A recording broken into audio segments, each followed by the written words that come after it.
Oh, wait a minute, that doesn't look right. Hold on. There we go.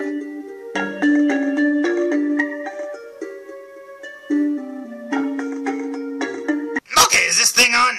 Is it? Oh, good, good. Okay, look, I'm gonna have to apologize right here up front. Yeah, I'm all by myself today making this video because the idiot that usually helps me is off in Taiwan and having fun with Gubslev. Yeah, he does this all the time. He takes my time machine and it runs off to Taiwan and him and Gubslev have adventures and stuff. I don't know what's going on. This isn't fair.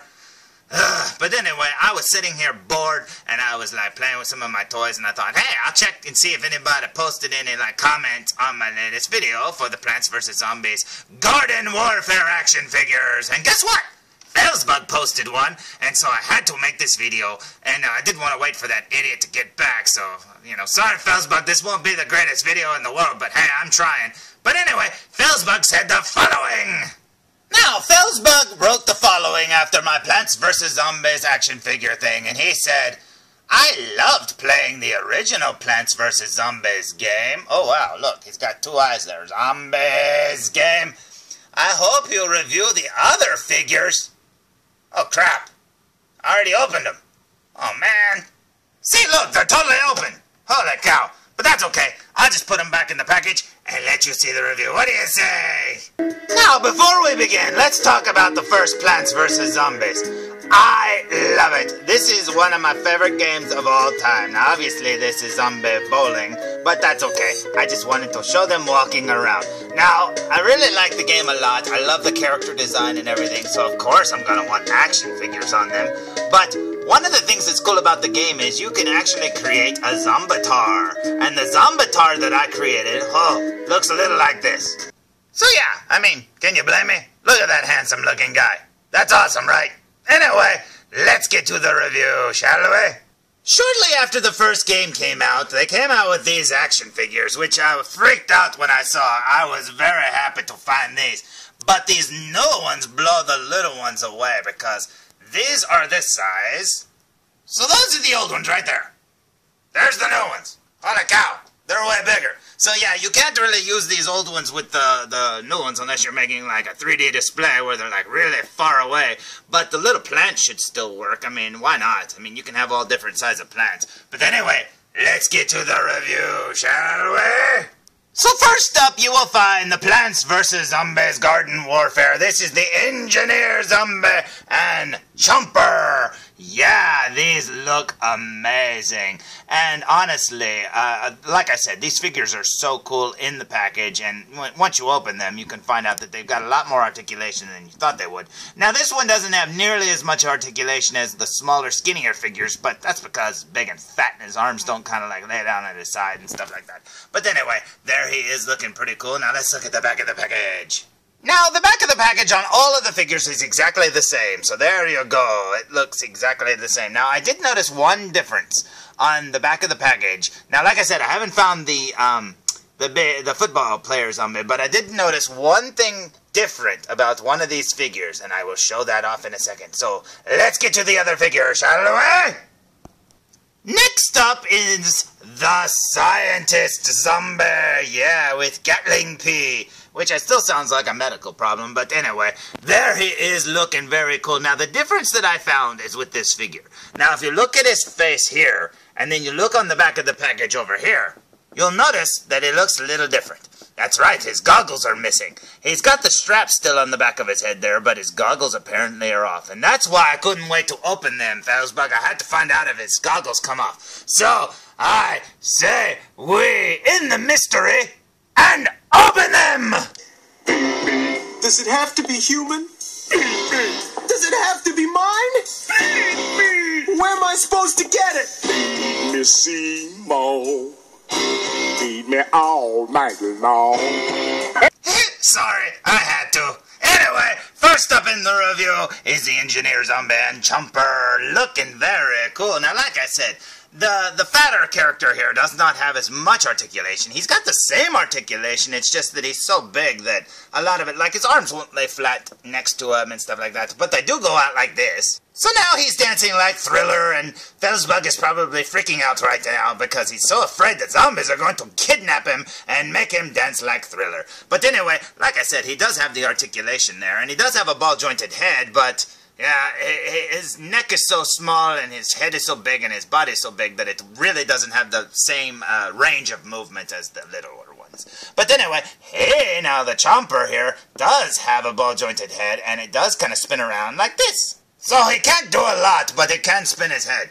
And like I said, the way these figures are done and sculpted and stuff, it just looks amazing, and I think they look so cool. Now, what did they come with, you say? Well, it came with this little detonator button, which I think is pretty cool, okay? And then he came with, like, this little gun, and then he also came with this jackhammer, which leads us to a problem. Since his articulation isn't very good, you can't really make him hold his jackhammer right. Now, that's about as close as his arms are going to get together. So yeah, he can't, you know, hold it and ride it like it does in the game, which is cool. I like how he's like, you know, riding around on it.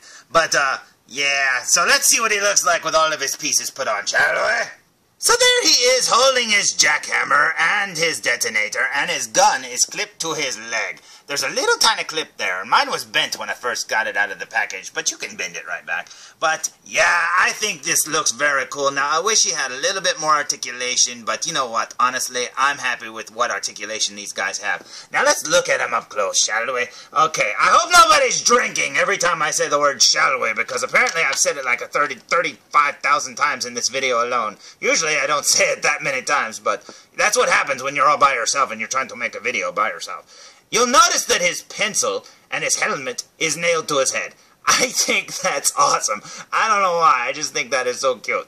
Now, let's see, he's got a little, like, a propane tank or something on his back or something. I don't know what that is. Proton pack from Ghostbusters. And he's got a little doodad thing in his pocket. Now, I was really afraid, because that little silver part of it at the top, I was really afraid it would break off, because mine was kind of, like, bent in the package, too.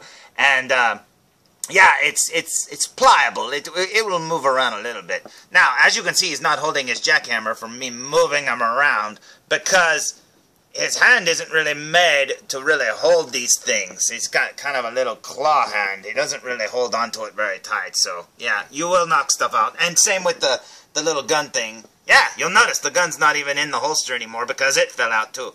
You can get them to stay as long as you don't, like, totally start moving them around because they will fall out. But the plant, on the other hand, check him out here. Let's turn him around. There's that. Look at the back of him. I really like how he's got the little vines and stuff growing and the leaves. They did such a good job on these things. And one of the other cool features is, if I can get him in the light here. Okay, let's see. You'll notice he has a tongue, but if you look further back, he's got his, like, what? Medulla oblongata or gata or whatever those are called. Oh my goodness, I love it. They didn't need to do that. That is so cool. Now, I didn't do this in my first review, because I didn't have time to, but, yeah, if you look at these, there's one thing that I really like about these figures that I didn't point out in the first review. If you look at his back of his hand there, I believe it's the back of his hand, you see there's like a brown kind of dirty tint, like, paint job to him. It's not just green, he's got some dirt or whatever on him. I know it's on his foot, too. Now, I don't know how well this will be able to see, but yeah, right there at his ankle. Yeah, this is going to be really hard to do. Let me see here. Right there at his ankle, he's got like some brown... See it? You can see it. I like how they painted him dirty like that. I noticed it on the G.I. Joe Zombie sock. Hold on, look at this. See, on the G.I. Joe Zombie sock there, you can see that it's got like a little bit of dirt or something near the rip in the back of his sock. I think that is awesome that they added that little bit of paint and stuff, because you can see his other boot is really dirty too. Hold on, let's see. I don't know how well you'll be able to see these. Nah, it's not gonna work, but it's too close up. Oh my goodness, look at him. It's so awesome. But yeah, you're gonna have to take my word for it. These little guys do have like some dirt and stuff. You could see it on his ankle there. Look at that. Yeah, he's got like some dirty effects to him. I think that is very cool. Plus, I like his Fu Manchu beard. Let's get to the scientist zombie. Next up, we have the Scientist Zombie and the Gatling Pea, and I have to say, these things look amazing. You can actually see that dirty effect on him pretty well. You can see it on his smock or whatever those are called, his little lab coat. But yeah, those look very cool, and let's see, what did he come with? He came with his little stand, which he obviously doesn't need, but hey, I love it. And it came with like this little, I don't know, 3-barreled laser gun or something. I don't know what it is. But yeah, now this one's got a little bit more articulation than the other one. And, you know, it's because he's skinny. Now, from the waist down, he doesn't do a whole lot. But his arms do move out, and they swivel at the gloves big time. And this glove keeps falling off because if you pull on it, it'll fall off. But it's just because the peg is so small, you know, in the little hole. But, yeah, there he is. Now, you're probably saying, hey, do his goggles come off? Well, if you look at the side of his head there, the strap is in 2 pieces, just like on the back of the package. I don't know how well you'll see it. You can see a line right there. And his goggles can be moved up just a little bit. Now, you have to hold them. I can't just move them up and show you. But his eyeballs underneath are painted. You can see that they're painted white. Now, I don't know if they have the little pupils drawn on. I couldn't see one. Now, I could only see this eye right here. On this side, the right eye. But I don't know if he has the pupils drawn on. But yes, if you want to break your figure or break the glue, you can get those goggles off. But honestly, that expression says, please don't break my goggles. But anyway, there's the figure. Let's see if we can turn him. Let's see what's on his back here. He's got some sort of weird gadget thing on his back, which looks amazing. I love that. Now, his is just stuck on. Now, I don't think that comes off at all. And like I said, his goggles aren't removable. It would have been cool if they came off, but it's no big deal. Now, his head joint, or his neck joint, is a ball joint, just like the others, and it swivels around really nicely, and I really like this one a lot. Now, the Gatling Pea is pretty cool, too. Check him out. Now, his little arms do move up and out like that, and that's how you can pose him. And his neck is on a pretty cool ball joint. It'll move all over the place. He looks pretty cool to me. He's got like little brown eyes. He looks pretty cute. And he's got a little bummer, I don't know, his helmet with goggles. And he's got those little vines and stuff growing around him, just like the other one did, the Chomper did. And he looks pretty cool to me. So let's see him with his gun in his hand. So here he is with his gun in his hand, waving at you as he's about to shoot you. Now, the gun is a little heavy, and it will bring his hand down a little bit, because he's got some really skinny little arms. But hey, it doesn't matter, because he looks awesome to me. So there are the figures there. Now, let's see them all together, shall we? See, I said it again. Holy cow, man. I hope nobody's turning this into a drinking game. But anyway, there are the figures all looking pretty cool together. Now, I absolutely love this wave. I love these figures. I think they are very cool. They look amazing, especially together. And I really hope they come out with like a little play mat or something of the grass. I think that would look cool to have them standing up, you know, next to the grass with the plants all lined up and stuff. Keep making more of these, Diamond Select. I think they look cool. And honestly, the soldier zombie or whatever, it would be kind of cool to get 2 of them and have the Rambo zombie and the normal soldier zombie. That would be really neato, you know. I think, anyways. So anyway, I hope you liked today's review, felzbug, because it was all for you. And like I said, this is really hard to do by myself. I mean, look, the lighting's all wrong. The figures were a pain. I don't know what. They wouldn't hold their stuff. And it's just not very easy to do this by yourself. So, I guess until Goofus Head, whatever his name is, comes back, until he comes back, and I'll tune in for more. Oh.